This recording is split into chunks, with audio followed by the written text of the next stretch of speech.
There is a man listening to me right now who has given up. He wants land more than he wants almost anything.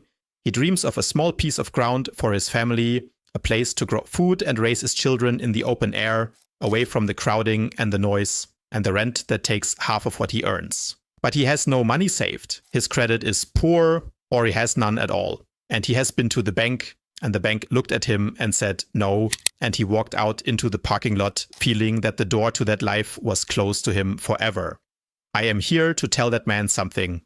The door is not closed. The bank is not the only road, and it never was. It is only the road they want you to believe is the only one. There is an older road, a road the common people have walked for generations, and on that road you do not need the bank's permission at all. That is what I want to teach you today, my friends. How a man with empty pockets and a poor name at the bank can still come to own his own piece of ground. I have seen it done. It is not a trick and it is not a swindle. It is patience and honesty and knowing the steps in their proper order. The English have a way of making simple things seem impossible so that you will pay them to do it for you. The old people did it themselves, plainly the way I am about to show you. My name is Friedrich Weber. I was born in a small village in the hills of Swabia, where my family held the same ground for longer than the records can say. They were not wealthy people. They did not buy their land with great sums handed across a banker's desk. They bought it the way poor and honest people have always bought what they needed by dealing directly with another man face to face, with a fair word and a handshake made proper and binding. My grandfather, my Großvater, taught me that the bank is a stranger who lends you an umbrella and demands it back the moment it begins to rain. But a deal made between two honest people, he said, that is a thing built to last. Now I want you to sit with this. You have been told you cannot do this thing. You have been told wrong. Here are the steps. The first step is to put down the bank entirely and go looking for the land that ordinary people are selling themselves without any bank between you. What you are searching for is what they call owner financing, which is the plain thing once you understand it. It means the man who owns the land lets you pay him directly a little each month instead of demanding the whole price at once or sending you to a bank for a loan you will never get. He becomes the lender himself. And where do you find such people? Not in the grand listings of the big companies in the city. You find them in the small places. The little local papers of the country counties, the modest notices that the big buyers never trouble themselves to read. This is the old way of looking and it still works better than all the rest. Here is what I want you to do and do it thoroughly with Gründlichkeit, that German word of ours for doing a thing all the way down and leaving nothing half done. Decide on the general country where you wish to live. Then gather the papers not only of that one county, but of every county that borders it all around. Take them home, sit at your kitchen table with a marker in your hand and go through every notice, slowly, line by line, marking every piece where the owner sells it himself and offers to carry the payments. The bank will never give you a chance, but a man selling his own land, dealing with you directly, just might. That is your road. Walk it. The second step is the one that goes against everything the world will whisper in your ear, and it is this. Go small. The world tells you to dream big, to want the great sprawling estate, the 100 acres, the grand spread of land. I tell you to want the opposite. Go small, small, small. A great piece of land is a great sum of money, a great burden of work, and a great weight of upkeep and taxes that will chain you to laboring all your days just to keep it. 2 to 3 acres, my friends, is plenty for a homestead.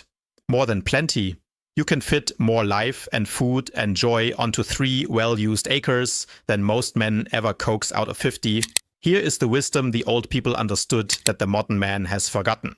A small piece, owned outright and used well, makes you free. A large piece, half paid and half worked, makes you a servant to your own ground. On 3 acres. You can keep a garden that feeds your family, a few beasts, a place for the children, and still have time left over to live, to rest, to sit beneath a tree of an evening and be glad. And a small piece costs a small price, which means a small payment, which means a man with little can actually carry it. Do not let your pride buy you more land than your peace can afford. Go small. It is the whole secret of doing this with no money.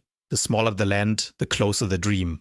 The third step is to pick up the telephone and speak to the owner like one honest person to another. Once you have marked a piece that looks good, call the number and be friendly and be direct and above all be honest. for honesty is not only right, it is your strongest tool in a deal like this. Ask him plainly 2 things. First, how much does he want for the money down, the sum at the start? And if he names a figure too large for you, do not be ashamed and do not slink away. Tell him plainly, I cannot afford that. You would be surprised, my friends, how often a man will soften that figure when he sees you are honest and kind and serious. When he feels he is dealing with a good person he can trust rather than a sharp one trying to cheat him. Many a down payment has come down by half over a friendly telephone call. The second thing to ask is what rate of interest he wants, for he is the lender now, and the interest is his small reward for carrying you. You will not get the fine low rate a bank gives its favored customers, and you should not expect to. Something between 8 and 10 in the 100 is fair and common, and even up to 12 is not unreasonable for this kind of private dealing. Remember what the interest is. It is the thing in it for him, the reason he is willing to wait years for his money instead of demanding it all today. A fair rate, fairly agreed between 2 honest people, is not a thing to resent. It is the price of the door he is opening for you that the bank slammed shut. And let me give you a few more honest words on how to carry yourself in that talk, for the manner of a man matters as much as his words. Do not come to the owner as a beggar, and do not come as a sharp dealer trying to wring every coin from him.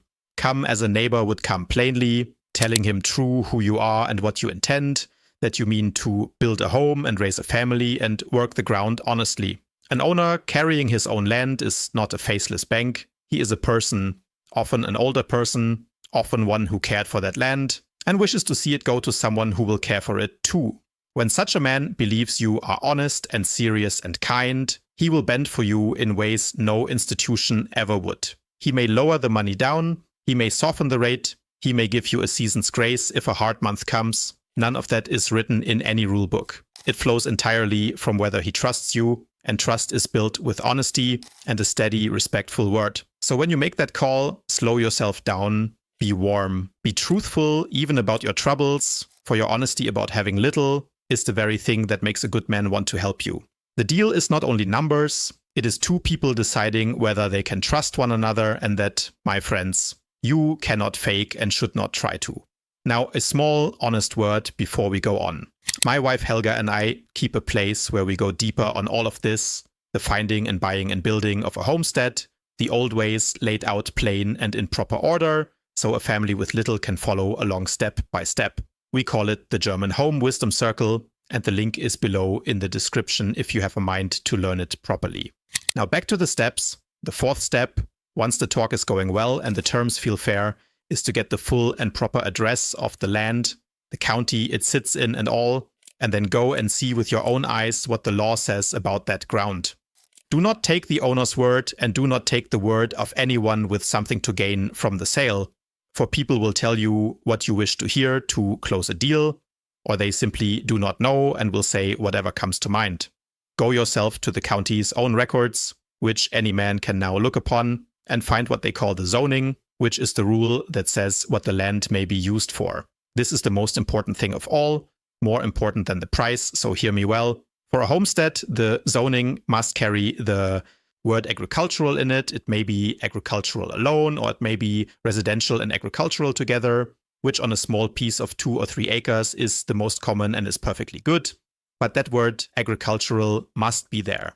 Because without it, you may not keep the beasts, you may not raise the food, you may not do the very things a homestead is for. A piece zoned for houses alone with no agricultural in it is a piece where your whole dream is forbidden by law, no matter how pretty the land or how fair the price. So read it with your own eyes on the county's own page, the word agricultural or walkaway. There is no bending this one. The 5th step, while you are looking at those same county records, is to learn whether the land sits in what they call the 100-year flood zone, the low ground the water has the right to claim, and if it does, you will most likely want to leave it be. Now I have spoken before of why wet ground troubles a builder, but for the homesteader there is a particular grief in it that I want you to understand plainly. A homestead lives or dies by its animals and its garden, and animals need dry ground beneath them to stay healthy and free of trouble. Land that floods, land that sits damp and soft and swampy half the year, breeds sickness in your beasts and rot in your soil and clouds of biting insects in your air, and it will make your life a misery, no matter how cheap the land was. What you want is ground that is high and dry, ground the water leaves alone, ground a man and his animals can stand upon in every season without sinking. The old farmers chose the dry high places for their homes and their pens, and let the low wet ground be nothing but pasture they could afford to lose. The county's own map will tell you in pale blue where the water claims the right to come. If that blue lies upon the land you are considering, be very slow, for cheap wet ground is one of the oldest traps there is. The sixth step is to go and walk the land itself, every corner of it, after arranging with the owner to be welcome there. And as you walk, you are looking for two things above all. The first is a gift you hope to find already there, and that is a well, or any sign that the land has been lived upon before. For water already on the property is a great blessing and a great saving. You will find that far more pieces than you would expect already have a well upon them, or a septic, or power run to them, left behind from some old trailer, long since hauled away, some house torn down or burned years ago. A rundown ruin on a piece of land is no curse at all if it left its well and its water behind, for those are dear to add and free to inherit. A well sunk new can cost a man many thousands. And the running of power to a remote piece can cost as much again. So a property that already carries these, even buried under the wreck of some old trailer, may be the greatest bargain of all, once you see past the ugliness of it. Learn to look at a sad and weedy ruin and see not the eyesore, but the water beneath it and the power run to it. The old folks never scorned a thing for being plain or worn if it still held its use. So look for them, these quiet gifts. And if the land has none, do not despair, for a well can always be added in time when the money allows. And a truly fine deal on good dry ground is worth buying bare and improving slowly, the way a patient family always has. The second thing you are looking for, and this matters greatly on a small piece, is that the land lies flat and usable, all of it or near enough. It need not be flat as a table, but you want the whole of it to be ground you can actually use because you bought it small on purpose, and you cannot afford for half of it to be wasted on a slope too steep for anything. And here is a tidbit of wisdom I want you to carry with you always, for it has saved many a family from ruin. Not every good deal is a good deal. I have known people seduced by a low price, crowing about the bargain they found, who learned too late the land was steep and useless, that of their 2 acres, only a tiny corner could be used, while they paid taxes on the whole, that the cheapness hit a flaw that cost them far more than the savings. A low price on bad ground is the most expensive thing a man can buy. So walk it, all of it, and make certain the whole small piece is dry and usable and truly yours to work. The 7th step, the last, and the one no honest man should ever skip, is to make the deal proper and binding through a title company and never ever on a handshake alone. I know the handshake is the old way, and my own grandfather set great store by a man's word. But hear me, for the world is not always honest, and you must protect the years of labor you are about to pour into this ground. A title company for a fee does the careful work of making certain that the man selling you the land truly owns it, that it is his to sell, and that there are no old debts or claims hidden upon it from years past, no lien as they call it, no stranger's claim waiting to surface and take from you what you built.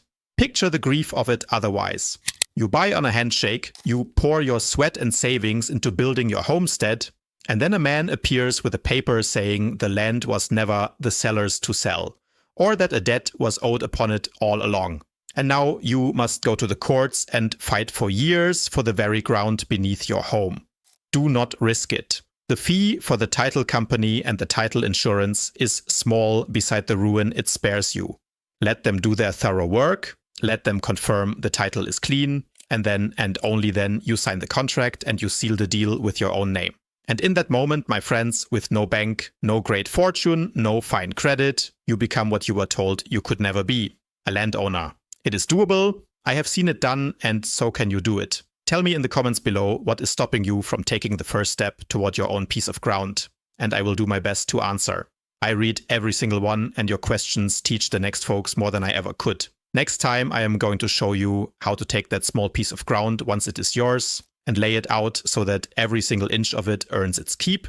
The old way, the way that turns 3 acres into plenty. It is the natural next step after today. Until then, Scour the small papers, deal honestly, go small, and remember, the people who built the old country owned their ground free and clear, and they never once asked a bank for leave to do it.